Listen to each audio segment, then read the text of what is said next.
Praise the Lord. అతను మానవజాతిచే తృణీకరించబడ్డాడు మరియు తిరస్కరించబడ్డాడు, బాధలు కలిగిన వ్యక్తి మరియు నొప్పితో సుపరిచితుడు. ప్రజలు ఎవరి నుండి తమ ముఖాలను దాచుకుంటారో అతను తృణీకరించబడ్డాడు మరియు మేము అతనిని తక్కువ గౌరవించాము.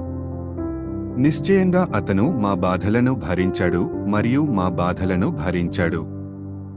అయినప్పటికీ మేము అతన్ని దేవునిచే శిక్షించబడ్డాడని, అతనిచే కొట్టబడ్డాడని మరియు బాధపడ్డాడని భావించాము.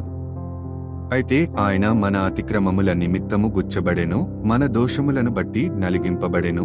మనకు శాంతిని కలిగించిన శిక్ష అతనిపై ఉంది మరియు అతని గాయాల ద్వారా మనం స్వస్థత పొందాము. యెషయా 53:3-5.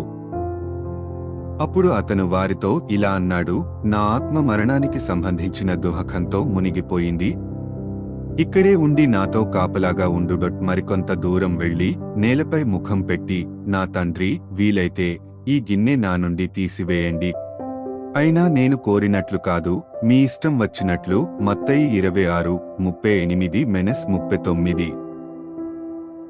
మరియు వేదనతో అతను మరింత శ్రద్ధగా ప్రార్థించాడు మరియు అతని చెమట నేలమీద పడిన రక్తపు బిందువుల వలె ఉంది.